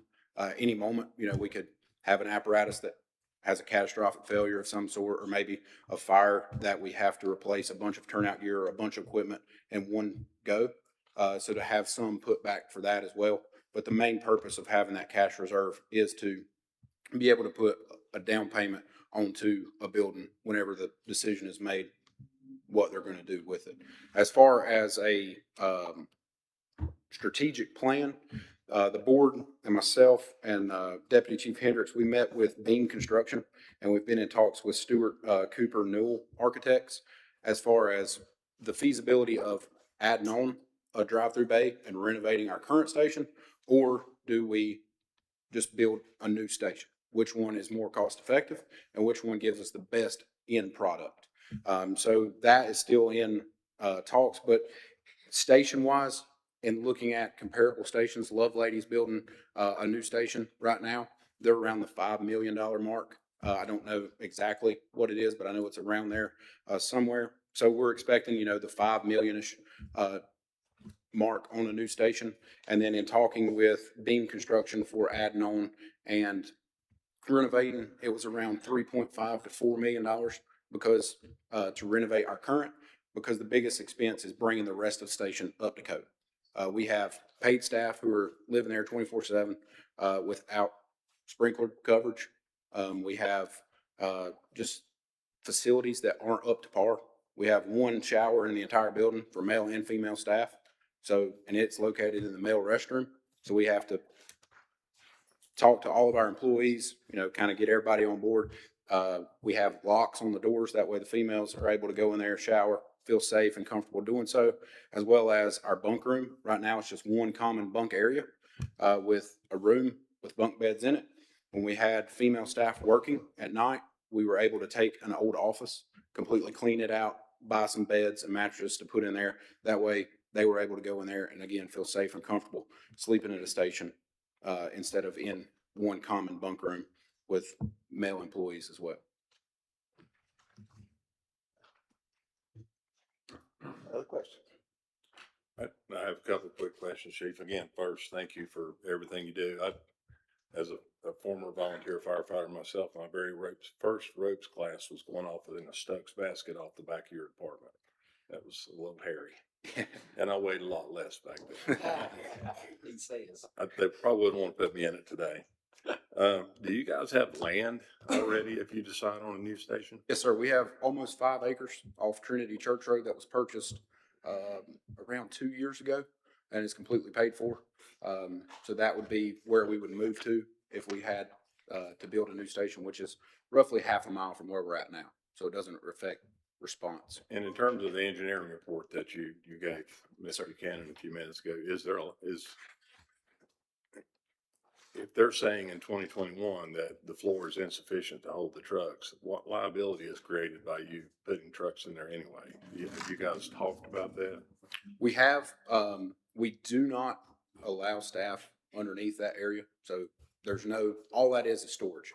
There is a little bit of a gym underneath there, but it was sent out to all staff when we purchased the gym equipment that the truck has to be pulled out for staff to work out. That way there is no, risk of the truck falling in or anything happening. But we haven't talked about large scale, the liability of that. That was 2 chiefs ago. So I just kind of inherited that letter and found it in the safe. So that is something we need to look into. But like I said earlier, we're kind of, unless we put a truck outside in the weather unprotected, we have no other option currently. Yeah, I drove by the other day. They look like they're pretty snug. Yes, sir. They're very snug. There's not much room for error when It you're looked backing like in. maybe a pumper under a shed out back. So that was the truck we just replaced, and it's now gone. It was purchased by a fire company to do hose testing with. And what's your current roster? So we have 30 members total. We have 18 part-time staff. We have 9 volunteers and 3 junior members. So I'm just going to be real frank and honest. If we do this, we're going to be looking at about a 300% increase in revenue over the last 3 budgets for the department. Have you had conversations with your constituents out in your community about? Yes, sir. So let me look at the exact date. That way I do not tell you a lie.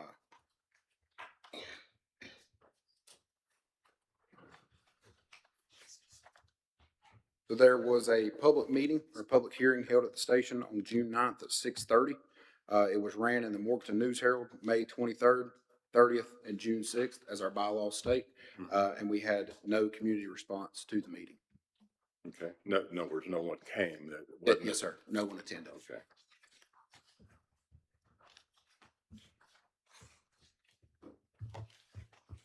Other questions? All right, thank you, Chief. Yes, sir. Thank y'all. This time, let's hear from West End Chief, Mr. Brackett.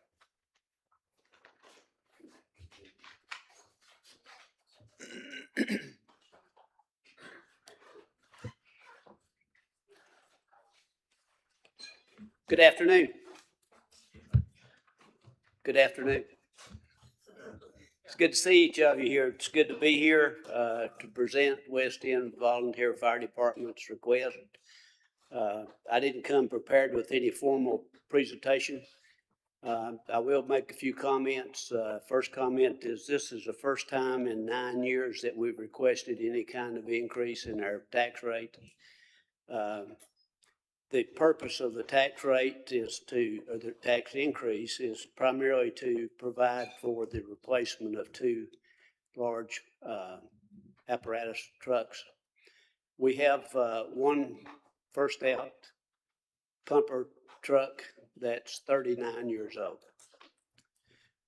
The rating bureau, the people that rate the fire department indicate that a truck that's more than 20 years old should be taken out of service or completely refurbed. This one's 39 years old, and we need to replace it to maintain our rating with the rating organization in the state. The fire department, West End, we have a total of 41 firefighters in our fire department. 13 of which are dual purpose. They're what we call duty officers. They're volunteers, and then they sign up during the month and work a shift, 12-hour shift. We have 2 12-hour shifts a day, 7 days a week. So we're covered with a paid firefighter 7 days a week for every day during the year. I'll be available to answer any questions that you might have. All right, thank you, Mr. Brackett. Any questions for Mr. Brackett tonight? Just a couple of comments, if I may. I want to acknowledge that you guys were one of 2 departments after the reval that actually lowered your rate. I think it was 1.5 cents. This would just put you back to pre-evaluation rate. That's correct, yes, sir. We felt like that we could do that. I'll say this to you guys, and I know most of you, including Mr. Britton up here, are very conservative people. And the board at West End's a very conservative board. They don't believe in collecting money and using money unless there's an absolute need. And so they said, we're going to do reval. We're not going to take that money away from the people in the community until we actually need it. And now we need it.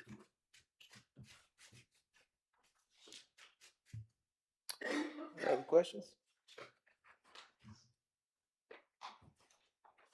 All right, seeing here none, Mr. Brackett, thank you very much. Thank you. Appreciate it.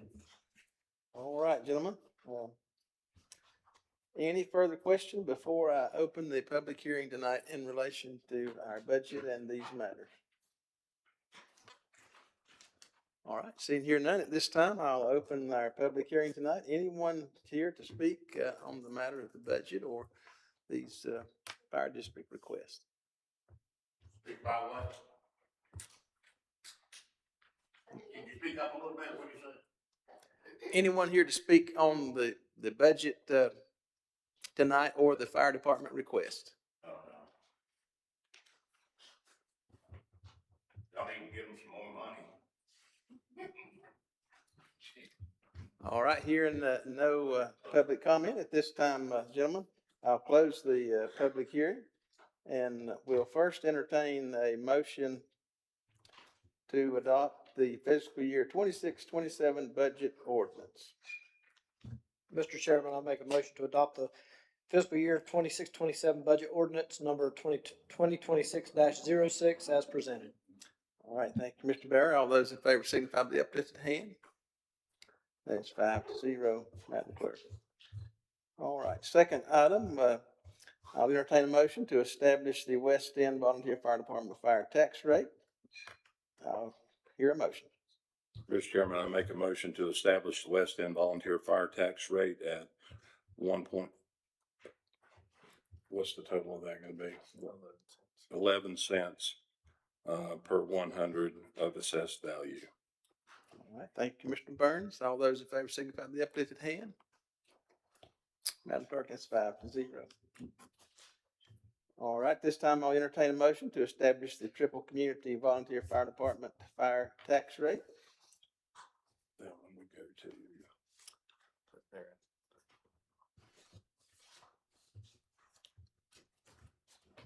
Mr. Chairman, I'll make a motion to establish Triple Community Volunteer Fire Department tax rate. What was the tax rate on that per hundred?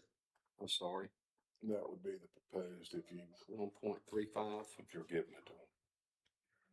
cents per 100 of assessed value. Current is 0.100 per 100 of assessed valuation, proposed at 1.35 per 100 of assessed valuation.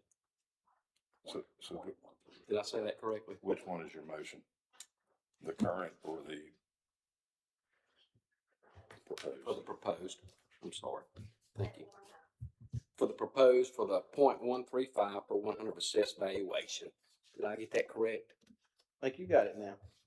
All right, gentlemen, you've heard the motion. All those in favor signify by the uplifted hand.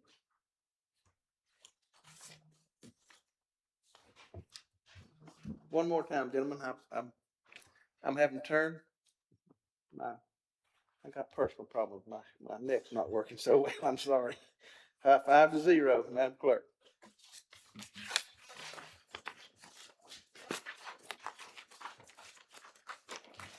All right, this will bring us to a motion to adopt the fiscal year 26-27 opioid settlement funds resolution, as our manager mentioned in his presentation. Mr. Chairman, I'll make a motion to adopt the fiscal year 26-27 opioid settlement funds resolution number 2026-15 as presented. Thank you, Mr. Barry. All those in favor signify by the uplifted hand. 5-0, Madam Clerk.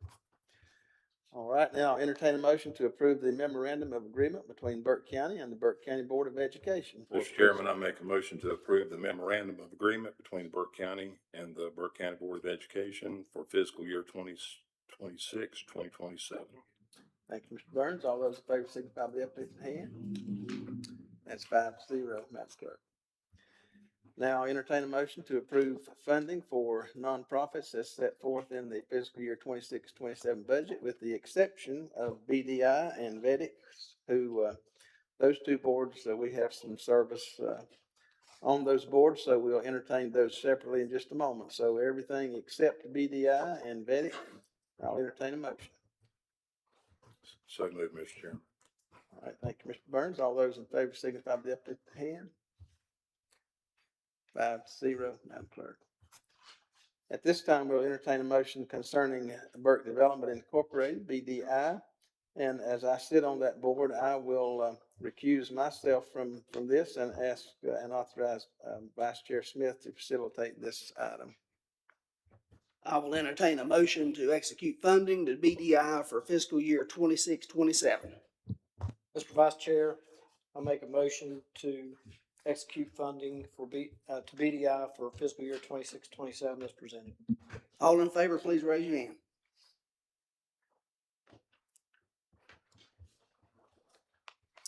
All right, thank you very much. Thank you, Mr. Vice Chair.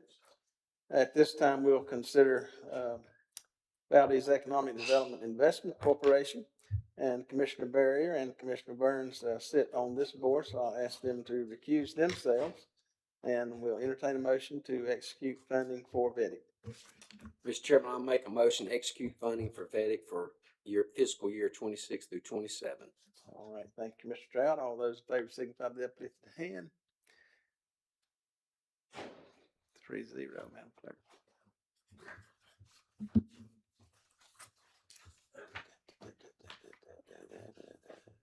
Okay, now, I think we finished up with all of our budget process.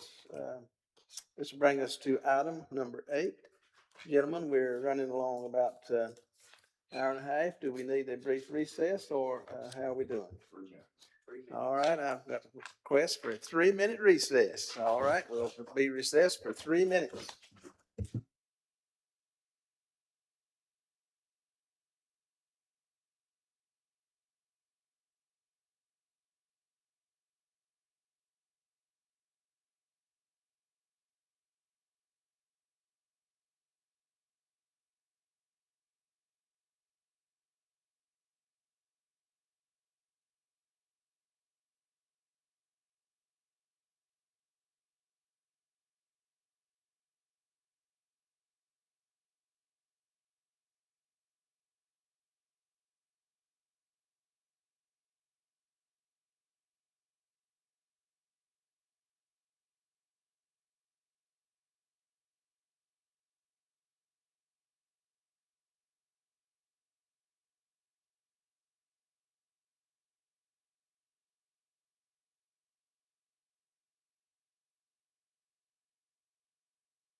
All right, gentlemen, we'll consider ourselves back in session. This brings us to item 8, informal public comments tonight. I think we have a couple registered folks. We'll first hear from Mr. Tom Sforza.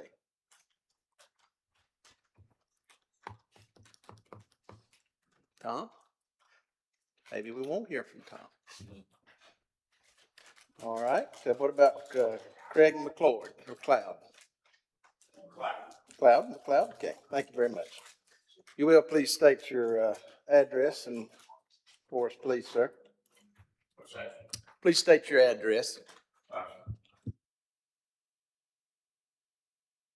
Press, there we go. What's that? Is it on now? All right.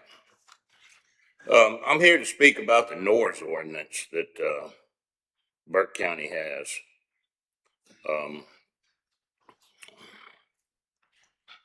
Let's see, hold on, let me get on the. I'd like everybody to write this down and study it because I know you don't have it on you. It's Burke County Municipal Code, Section 26-283, and it's noise restricted. There's only 2 sections, and Section B is making such unreasonable, loud, excessive noise or sound between the hours of 11 p.m. and 7 a.m. continuing to make or create or knowingly assist in creating any unreasonable noise, excessive noise, or sound after receiving actual knowledge that noises or sounds are disturbing to persons in the vicinity shall be prima facie evidence of a violation of this division. Now, I live on top of a mountain over there, and my property backs up to South Mountain State Park, adjoins South Mountain State Park, up on top of a mountain over there. And I spent 2 years researching where I was going to move into the mountains 28 years ago. 26 years ago, I bought that land up there and built my house. And I listened to my radio all the time. And I got a beautiful view up there. It's real nice. Now, at 10 a.m. on June the 8th, which was last Monday, 3 patrol cars came to my house at 6816 and told me to turn the music down. I told them I didn't have to because it was 10 p.m. And the code is clearly 11, quiet time, 11 till 7 a.m. It's clear. I talked with Major Norman over there because the sheriff was out this past week. And so he told me that wasn't going to happen again. We agreed that the ordinance has no teeth in it. And he said little teeth, but it has no teeth. From 7 a.m. to 11 p.m., it has no teeth. Okay, so at 9 on June the 9th, 2 patrol cars came up there, and they told me to turn the music down. First bunch said I was going to get a $50 fine. Second bunch said I was going to get a $500 fine. I mean, it was 9 p.m. So, I mean, that's not going to happen. See, the ordinance is very clear. Now, I finally got him to leave. It started out real nice, but they started shining lights in my face. Everybody tried to talk at once. I don't allow that. Talk to one person at a time. Okay, so I got a hold of Lieutenant Lang. He was over at the hospital tending to somebody that got beat up or something. And he started reading me this ordinance. And when it said 11 p.m. to 7 a.m., he said, and or any time. And you're going to get a $500 fine. Well, see, you can't interject anything into the code or the ordinance or the law whatsoever. Now, I spent 48 years traveling this country for big companies out of Atlanta, and I handle ordinances, city problems, OSHA, things like that. And I'm real good at it. They call me when there's troubled waters. And that's what I'm doing here. I'm bringing it to your attention because, see, my tax dollars and everybody's tax dollars are wasted on 3 patrol cars coming up there telling somebody to turn the radio down. Now, I built the first 911 in the United States. And it serves as a civil defense unit, too, in case we ever go to war down in Mobile, Alabama, where I'm from, where I moved from, with South America. So I'm very familiar with it. When you dial 911, what's your emergency? Well, somebody needs to be enforcing these 911 calls because they're not emergencies. My neighbor's playing his radio too loud or something. You know, that's a waste of my tax dollars. Now, I understand all these people are working to try to help the county, and they're doing great work. And the fire department needs some money. They need to shore up their floors or do whatever. You know, I do engineering, architectural design. I do it all in commercial construction. I've done it for almost 50 years. You know, I understand that. Give them some money. Spend the tax dollars the right way. I don't hear anybody saying how we're saving tax dollars, but I heard the major say that they run into this a lot of times. Now, he talked to Heinzman the other day because I called back the next day and said, can I finish? One more second. Okay, he said, we turned it over to the DA, Mitch, and he's going to ask the judge to look at it and give us it's clear. It's 11 p.m. till 7.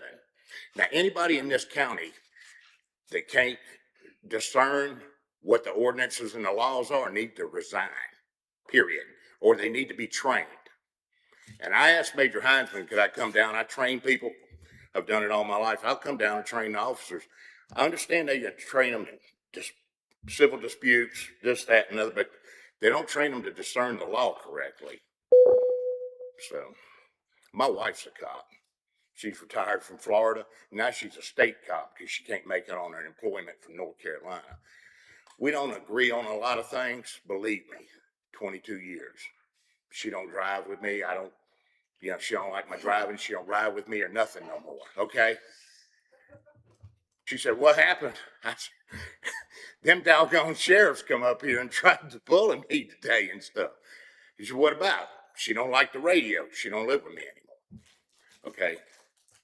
She lives over there. Her office is in the county courthouse in Wilkesboro, and she lives on our farm over there in Hiddenite.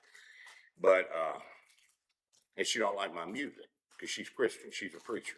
She's got her own ministry. She don't like secular music.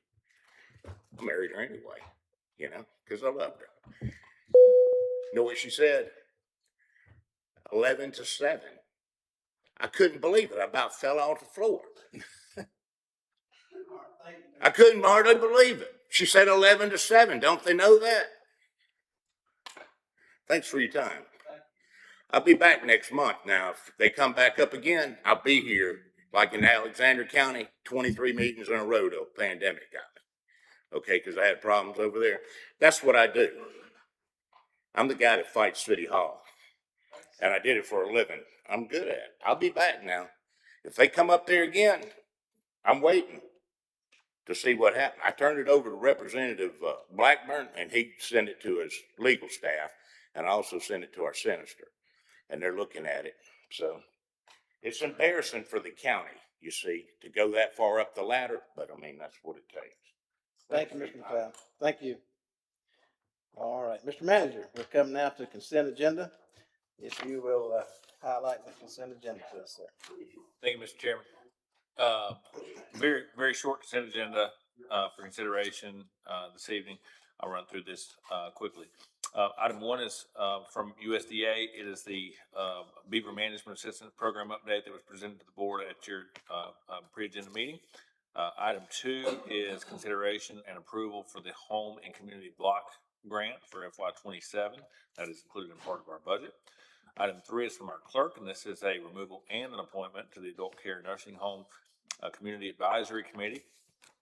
Item 4, also from the clerk, is appointments and reappointments to JCPC.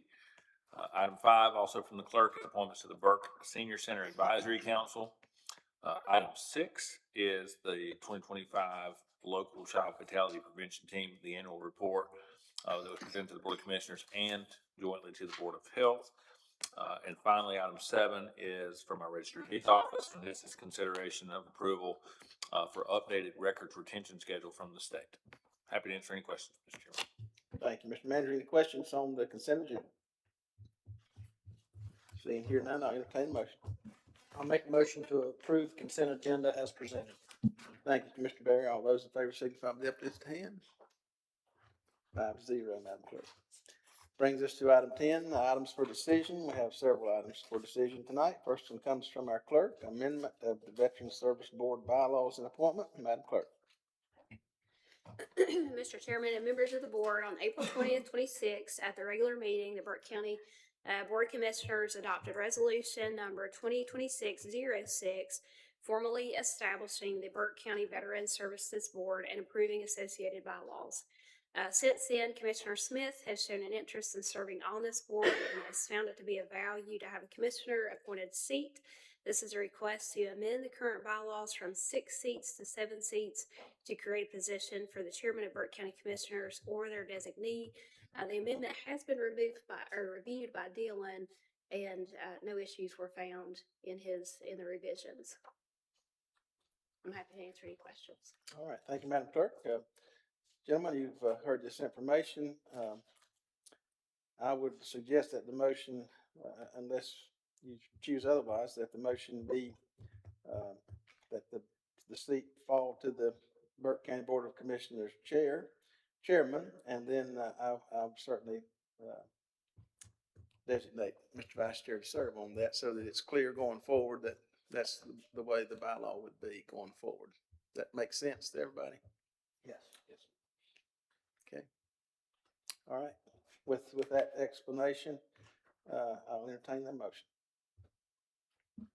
Mr. Chairman, I make a motion to adopt the resolution 2026-17, amending the Veteran Services Board bylaws subject to review and or revision, which it sounds like has already been done by the county attorney, designating one commissioner appointee by the chairman. All right. All those in favor signify by the uplifted hand. And Mr. Smith will be our designee. Thank you, Mr. Vice Chair, for your willingness to serve. Yes. Item number 2, also coming from our clerk, appointment to Western Piedmont Community College Board of Trustees. Tonight, gentlemen, we have several folks who have application for this seat. I would entertain the motions at this time. Mr. Chairman, I'll make a motion to appoint Ronnie Thompson to the Western Piedmont Community College Board of Trustees. Open the floor for nominations. Nomination, sorry. Nominate for nomination, Ronnie Thompson. Y'all keep me straight. Okay, I have a nomination for Mr. Thompson. Do I hear other nominees? Mr. Chairman, I'd like to nominate Michael Watts. Have a nomination for Michael Watts from Commissioner Barrett. Any other nominees?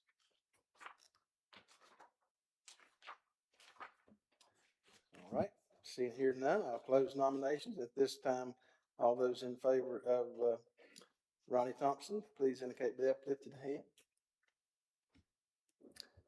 That's 4, Madam Clerk. And those in favor of Mr. Watts? That is 1 for Mr. Watts.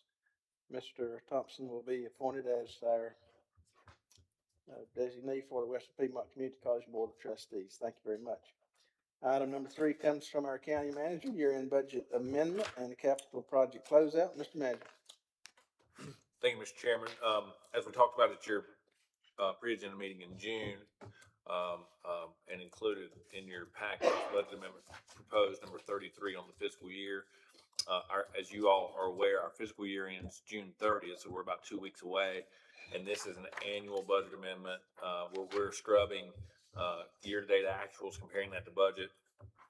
And I would point out that there are no additional appropriations being asked for, no new dollars. This is simply reallocating funds in certain areas that are under budget, other areas that may be approaching or at budget.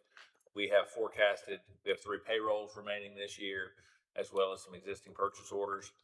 And then lastly, this budget amendment also closes out a couple capital project funds that are now complete. Some that are very current, like our collection sites, others that have been closed for some time and are finished for some time and haven't been closed, like Mountain View Elementary. Really just a matter of year-end budget closeout as we approach the end of the fiscal year. At this point, no additional appropriations, and I'm happy to answer any questions you may have. Thank you, Mr. Epley. Gentlemen, you've seen this information. It's in detail in our package. I'll entertain a motion. Mr. Chairman, I'll make a motion to adopt the budget amendment number 33 as presented and close out the completed capital projects as presented. Thank you, Mr. Stroud. All those in favor signify by uplifting a hand. 5-0, Madam Clerk. Brings us to decision item number 4. General Services Foothills Higher Education Center, HVAC replacement. This will be presented by Mr. Delahunt tonight, our General Services Director. Evening, Mark. Good evening. Yes, good evening. Chairman, members of the board. This will be a quick overview of what I went through at the. Okay, thank you. This will be a quick overview of what I went through at the pre-agenda. I'll be very brief. This is the HVAC project for the Foothills Higher Education Center. It's a project to replace 3 rooftop units, which includes 33 air handlers throughout the building. The age of these units is 2004 or newer. The area impacted, of course, is the first floor. The building has a total of 41 units. 14 of the units were replaced with COVID funds. These 3 units proposed for replacement are some of the older units in service, and the remaining 23 units. Remaining will be 23 units that'll still be replaced. Our 5 units from 2013 and 18 units are as old as 2008, 2009. This is a full list of 41 units and their age. All those yellow highlighted ones were actually replaced recently with using COVID funds. Those were the larger, more expensive units that were replaced at that time.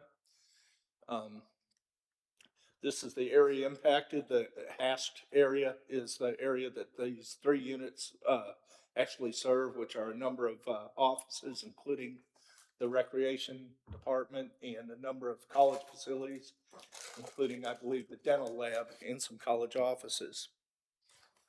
In summary, the building, of course, is 2008. COVID funding, 14 units were already replaced. Bids were actually received on June 1st at 2 p.m. We had 3 responsive bidders, and the engineers reviewed those bids. All are acceptable, and the low bidder was Hickory Mechanical in the amount of $516,000. There's quite a bit of difference between the 3 bids, and I asked the engineer about that. He said that's typical. Some of the folks need the work and some don't as much. Some actually just bid as a courtesy to the engineering firm, so they'll be included in future projects. So, Chairman, if I may, I would offer this in our pre-agenda, but this will be moved out of existing capital reserve. This, again, not asking for an additional appropriation from the board. Thank you, sir. Any questions for Mark on this item? All right, seeing here none, I'll entertain a motion. thank you. Mr. Chairman, I make a motion to award the contract to Hickory Mechanical Incorporated in the amount of $516,000 for the replacement of 3 VRF systems consisting of 33 indoor air handlers, 3 outdoor heat pumps, and 4 indoor branch controllers at the Foothills Higher Education Center. Further, to authorize the county manager to negotiate and execute the contract on behalf of the board, subject to review and/or revisions by the county attorney. Thank you, Mr. Barry. All those in favor signify by uplifting hand. 5-0, Madam Clerk. All right, this brings us to our item 5, tax collection and final settlement report for the period ending May 31st, 2026. This will be presented by Ms. Namrita Nelson. And Ms. Nelson, you're looking for that longest drive again tonight. Well, you're saving best for last. There you go. There you go. So the year-to-date tax collection through May 31st was $59,925,209. Discounts were $346,436. Delinquent taxes were $706,006. Interest and fees was $485,409 for a total of $60,770,188. All right, thank you. Any questions, for Ms. Nelson? Seeing here none, I'll entertain a motion. Mr. Chairman, I make a motion to accept the tax collection report and final settlement report as presented. Thank you, Mr. Vice Chair. Those in favor signify by the uplifted hand. 5-0, Madam Clerk. Item number 6, tax release and refund report for the period ending May 31, 2026. Ms. Nelson. The reported amount was $26,462.51. Rebuild amount was $17,819.29. Net release was $8,630.95, and there was no refund amount. The VTS adjustments were $262. Thank you. Any question on this item? Seeing here none, I'll entertain a motion. Mr. Chairman, I make a motion to accept the tax release and refund report as presented. Thank you, Commissioner Stroud. All those in favor signify by the uplifted hand. 5-0, Madam Clerk. All right, thank you, Ms. Nelson. Now, the last item on the decision agenda, item number 7, related to the opioid litigation that we added to the agenda. I will recognize Mr. Manager for a few details. Thank you, Mr. Chairman. As a reminder, last fall, and we are represented by 3 different levels of council. There's a national level attorney group, a statewide attorney group for us that's in Winston-Salem, and then obviously our local county attorney's office, and all of those collectively work together to represent Burke County's best interest. As a multi-jurisdictional litigation group, we have pooled resources, and back in the fall, our national attorney recommended that we sign on, as we have with multiple other defendants, to this Trees Pharma as pursuing recovery of damages from that group. Now our counsel is advising us that likely the resources that would be recouped through that do not cover the expected litigation costs. So we are being asked to consider withdrawing from that because of that potential of negative return. We have to answer them by June the 26th. We will not meet again prior to that, which is the reason for amending the agenda. And I would point out that if we continue to pursue,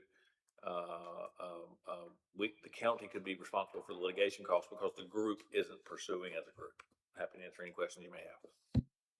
All right, thank you, Mr. Manager. Any question on this item? All right, I will entertain a motion. Mr. Chairman, I make a motion to withdraw Burke County's prior consent to join the motion for leave to amend the MLA only as it relates to the effort to join Trees Pharma as a defendant in Burke County's opioid lawsuit, and not as to any other defendant or potential defendant. All right, gentlemen, you've heard the motion. Any further questions? Not, signify your approval by the uplifted hand. 5-0, Madam Clerk. Okay. All right, this brings us to item number 11, reports and comments. Just a few things to remind you of. As I mentioned earlier, we do have a number of 4th of July festivities occurring in our community, and I would encourage our community and folks to come out and enjoy celebration of 250 years of our independence at Glen Alpine at 10 a.m. There'll be a parade, and that parade will be somewhat of a consolidated effort for the county, and we hope to participate in that on behalf of the county. The Charters of Freedom celebration will occur at 1 p.m. and I'm presuming that's on the courthouse square. Does anybody? Yes. Yes. Tar Heel Ladies of the Revolution going to be doing something at 3 o'clock and 7 o'clock, and I don't know where that's going to happen. Anybody know where that's going to happen? Historic. I'm sorry. The historic courthouse. Okay, that'll be at the courthouse as well. Then we'll have fireworks after dark at downtown Valdez and at Morganton Freedom Park. So lots of things to do on the 4th of July, and hopefully if you're at home and you wish to venture out, got things to do, Mr. Vice Chair. And I would also note the landfill will be closed on July the 4th, and that will also include the convenience sites as well. All right, our regular meeting will occur on July the 20th, at 6 p.m. And I would remind you, there'll be no pre-agenda meeting in July. So we'll try not to overload that meeting. And we'll have our regular meeting only on July the 20th. Again, would ask youth groups in our community that would come to and lead us in our Pledge of Allegiance. Please consider doing that. You can sign up at our website or with the clerk and religious officials who would come and provide our invocation for us. We'd love for you to do that, and can also sign up through our website or talk to our clerk. As always, remind you to take care of your trash on the way to the landfill. Don't leave more behind your truck than you started with, and help us clean things up like those good folks did all around the lake. And we can pick up trash and debris all the time. So at this time, I'll ask our clerk to mention boards and committee vacancies. Madam Clerk. Thank you, Mr. Chairman.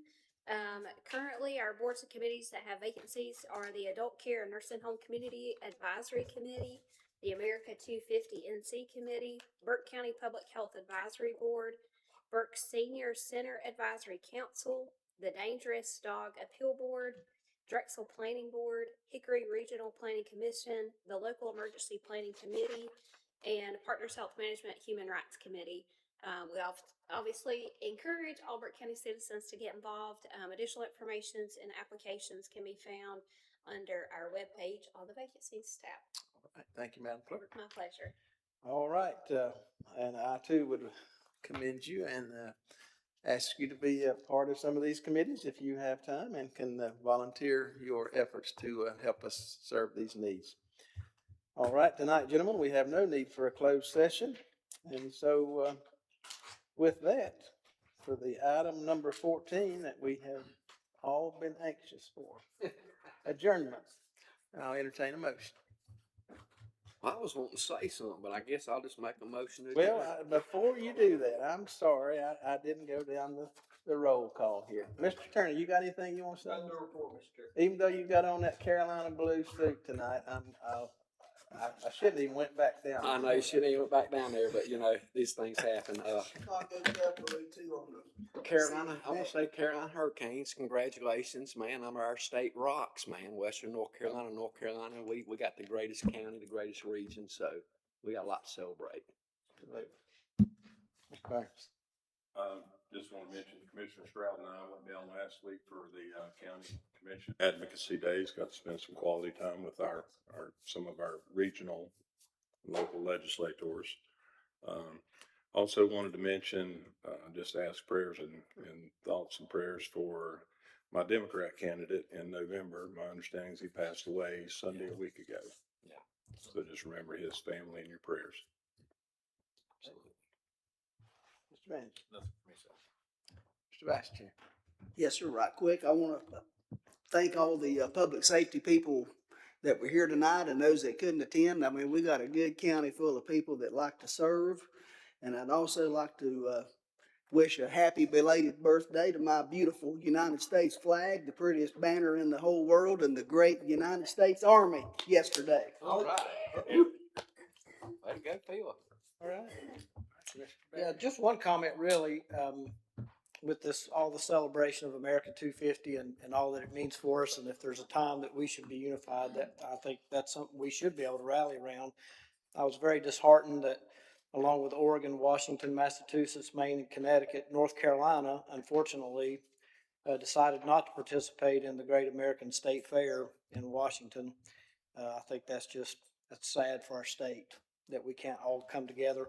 I have seen on Facebook that there is a group, I believe, that's going to fund that themselves and create that space for us in North Carolina, in DC. So thankful for those citizens.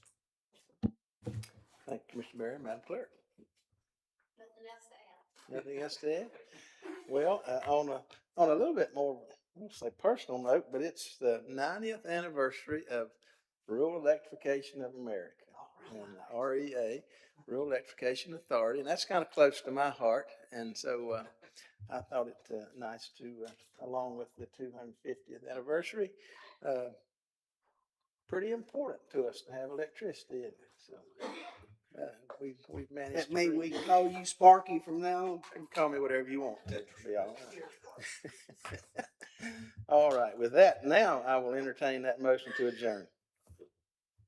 Mr. Chairman, I make a motion to adjourn the meeting. All right, those in favor signify by the uplifted hand.